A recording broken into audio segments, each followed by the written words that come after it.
Yo quisiera ir a algo un poco más concreto y le preguntaría a Raúl que nos cuente algo acerca, alguna novedad acerca de la ley penal que es susceptible de ser aplicada a las empresas y que nos hable de un par de temas que tienen mucho que ver con los contadores y que tiene que ver, por supuesto, con las empresas, que son la confección de los programas de integridad o llamados programas de integridad y ver qué impacto puede tener esta legislación cuando se vaya, digamos, a la aplicación concreta en un caso puntual y de pronto haya que establecer, como pide la ley, que se establezcan multas, que esta es una de las penas más gravosas que establece esta norma, multas a las empresas por el beneficio indebido, creo que así lo llama la ley. Sí. Incluso hay una parte que habla de beneficio indebido posible o que pudiera obtener, todavía una cosa mucho más abstracta. ¿Cómo lo ves, Raúl? Bueno, hoy todo el mundo ya habrá escuchado hablar de la ley del arrepentido, ¿no? Sí. Y de cómo hemos visto que en alguna causa judicial ha tenido una aplicación concreta. Bueno, en su génesis esta ley se pensó como una ley del arrepentido, pero para empresas. Claro. Porque en el mundo es bastante analizado que le cuesta mucho a las agencias que el cumplimiento de las leyes en el mundo investigar la corrupción. Digo, esto no es un fenómeno de la Argentina nada más. No, y en aquellas jurisdicciones en donde han logrado avances más notables en esta materia, lo han hecho gracias a la colaboración de las empresas que de una u otra manera acercaban información, hacían algún tipo de investigación interna y aportaban a la justicia esos elementos probatorios que de otra manera a la justicia le hubiera costado mucho más tiempo encontrar, mucho más tiempo, de una manera mucho más compleja. Entonces se buscó, por lo menos en la génesis de este proyecto,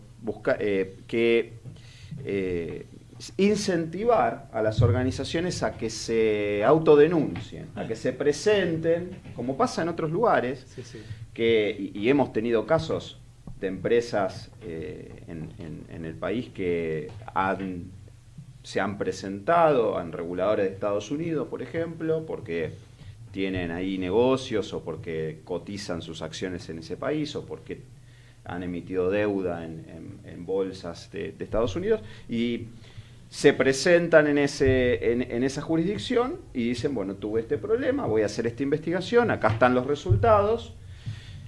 Y no es que el regulador no lo sanciona, pero con una reducción muy significativa en el monto de la pena que hubiera tenido en caso de que este regulador hubiera avanzado por sí mismo en la investigación. Raúl, yo tengo una pregunta muy puntual. Por ejemplo, caso famoso, un banco de primerísima línea a nivel mundial, el HSBC. Pagó, si mal no recuerdo, 2.700 millones de dólares de multa por blanquear miles de millones de dólares de narcos mexicanos, entre otras lindezas, hace unos años en Nueva York.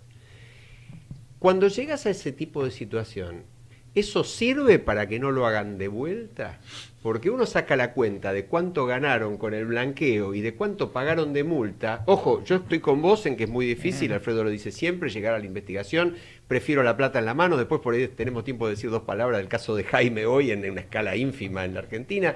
¿Qué significan esas negociaciones? Estoy de acuerdo con negociar, estoy de acuerdo con cobrar rápido, pero eso me permite realmente como compliance impedir que siga pasando, reducir que siga pasando. Bueno, esto que planteas es un debate que se viene dando en estos foros especializados desde hace bastante, que es si realmente la sanción de multa es un disuasivo para este tipo de conductas. Y hay una postura que aboga por la posición de independientemente de la sanción que tenga la persona jurídica, ir detrás de la persona física dentro de la organización que pudo haber estado involucrado con penas, digamos, de prisión, penas personales. Es fundamental eso. Y esto, digamos así, lo hemos visto en algunos países que están empezando a dirigir sus investigaciones.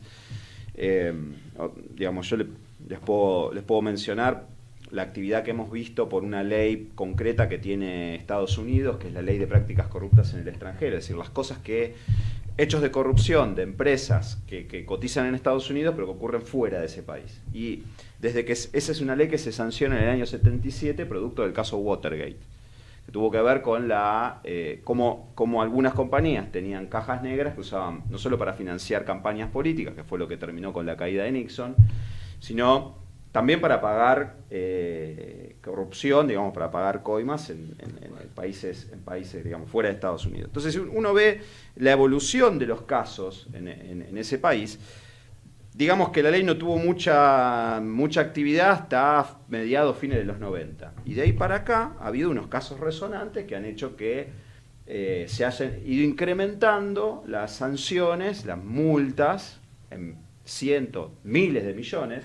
Y la cuestión no se agota ahí, porque en realidad la empresa llevar adelante la investigación interna puede suponer un costo tanto mayor que la multa en sí que le pone el regulador, además de que el regulador le dice usted va a tener que poner una especie de ombudsman en la empresa, lo que le llaman el monitor, una figura que pasa a ser una especie de stopper de los negocios. Y que tiene también responsabilidad. Que tiene responsabilidad. Ahora, han ido un poco más allá y han dicho, pero realmente esto, al final del día, ¿es un disuasivo para que las empresas no incurran en estas cuestiones? Bueno, entonces algunos países están pensando en dar un paso más y empezar a poner un escrutinio mucho más fuerte sobre las personas físicas, digamos, los individuos que están dirigiendo esas organizaciones, que pueden empezar a tener una responsabilidad personal mucho más fuerte que la que tenían hasta ese momento.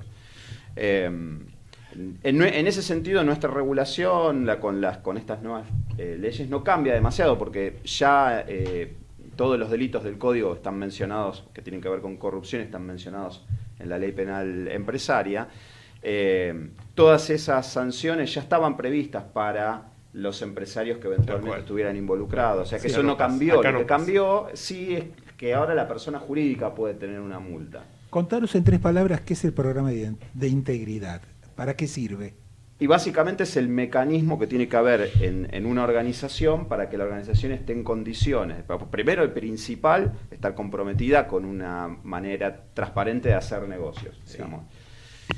Segunda cuestión, ese programa tiene que estar adecuado a el tipo de industria y el tipo de riesgos que corre una empresa, porque no es lo mismo una empresa que está en un determinado sector, quizá con mucho, donde su negocio puede tener con cuestiones con el Estado, en donde ahí las políticas tienen que estar dirigidas a ese riesgo puntual. ¿Qué cosas forman parte del programa de integridad?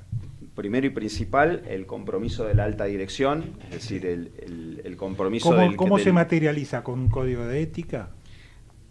Mira, el código es básicamente la palabra puesto en letras, el espíritu de lo que quiere hacer la organización, pero básicamente ese código no es el programa de integridad como lo percibe el que lo opera finalmente, porque si la organización no vive esos valores, no se los cree, no los impulsa, entonces tener un código hermoso colgado en una pared, un cartelito divino que dice nos vamos a portar bien, somos todos, no sirve de mucho. La gente no va a inspirar el cambio o sea, tiene que conductual, el cambio de conductas del que hablábamos antes. Es difícil de inspirar si la organización digamos, no se cree esto desde lo más alto para abajo. Exacto. Yo le agregaría una cosa, le quería preguntar a Ricardo, aprovechando otra visión.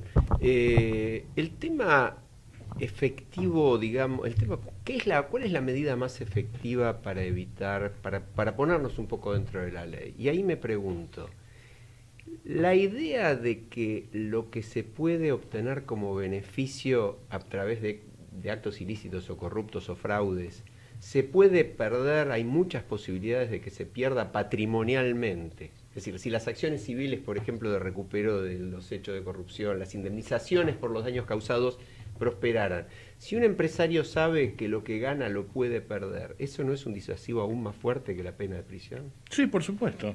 De eso no hay ninguna duda.